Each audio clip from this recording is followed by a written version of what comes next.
देवघरातून येत होता विचित्र आवाज. फरशी उचलताच पोलिसांना फुटला घाम. भयंकर प्रकार. सर्व महिला बाहेर पळाल्या. नेमकं देवघरात असं काय होतं? सुरुवातीला सगळं अगदी सामान्य होतं. घरातील रोजचा दिनक्रम, सकाळी अगरबत्तीचा सुगंध, संध्याकाळी दिव्याचा उजेड. पण काही दिवसांपासून वातावरण बदलू लागलं. घराच्या एका कोपऱ्यातून काहीतरी विचित्र जाणवत होतं. जणू त्या जागेत काहीतरी अनोळखी घडत होतं. रात्री उशिरा अचानक हलकासा आवाज येऊ लागला. सुरुवातीला तो भास वाटला. घरातील लोकांनी दुर्लक्ष केलं, पण आवाज दिवसेंदिवस वाढत गेला.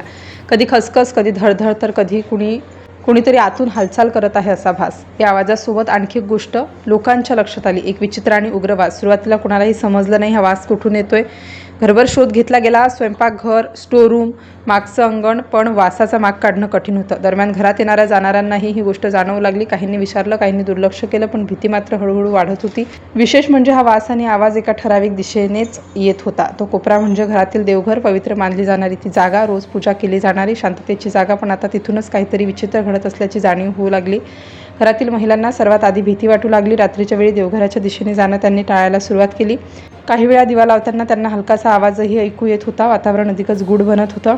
एक दिवस सकाळी वास इतका वाढला की घरात राहणं कठीण झालं. दरवाजे खिडक्या उघडल्या गेल्या, पण काहीच फरक पडत नव्हता. जणू वास त्या एका ठिकाणाहूनच येत होता. शेजाऱ्यांनाही या गोष्टीची कल्पना आली. चर्चा सुरू झाली. काहींनी भीती व्यक्त केली, काहींनी वेगवेगळे अंदाज बांधले. कुणाला काहीच समजत नव्हतं, पण काहीतरी गंभीर असल्याचं सगळ्यांना जाणवत होतं.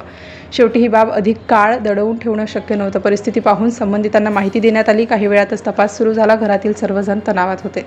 तपास करणाऱ्यांनी अधिक बारकाईने निरीक्षण केलं. देवघरातील प्रत्येक गोष्ट तपासली जाऊ लागली. भिंती, कोपरे, सजावट सगळं तपासलं गेलं. अचानक लक्ष फरशीकडे गेलं.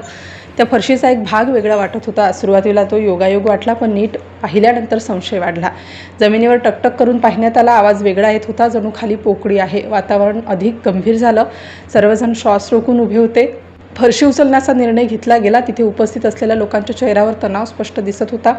काही महिला मागे सरकल्या, काहींनी बाहेर जाणं पसंत केलं. फरशीला हलकासा छेद दिला गेला. त्या क्षणी सगळीकडे शांतता पसरली. पुढे काय दिसणार याची कुणालाच कल्पना नव्हती. छिद्र मोठं करण्यात आलं. आतून अचानक अधिक तीव्र वास बाहेर आला. उपस्थित सर्वजण हादरले. वातावरणात एकच खळबळ उडाली. आत हात टाकताच काहीतरी वेगळं जाणवलं. जणू खाली एक लपवलेली जागा होती. संशय आता खात्रीत बदलू लागला. फरशी पूर्ण उचलण्यात आली आणि त्या क्षणी सगळे थबकले. समोर जे दिसलं ते कुणाच्याही कल्पनेपलीकडचं होतं. देवघराच्या खाली एक गुप्त कप्पा बनवण्यात आला होता. व्यवस्थित तयार केलेली ती जागा बाहेरून पूर्णपणे लपवलेली होती. या कप्प्यात मोठ्या प्रमाणात काहीतरी साठवलेलं दिसत होतं. एका मागोमाग एक वस्तू बाहेर काढल्या जाऊ लागला. उपस्थित लोक आश्चर्यचकित झाले. जशी तपासणी वाढत गेली तसं चित्र स्पष्ट होत गेलं. पवित्र मानल्या जाणाऱ्या त्या जागेखाली लपवलेलं रहस्य उघड होत होतं. महिला घाबरून बाहेर पळाल्या. घरातील लोक स्तब्ध उभे राहिले. वातावरणात भीती आणि संताप दोन्ही होते. शेवटी जे समोर आले ते पाहून सगळे हादरले.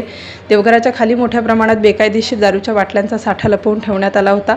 पवित्र जागेचा वापर तस्करीसाठी केला जात होता आणि म्हणूनच देवघरातून येत होते ते विचित्र आवाज आणि उग्र वास.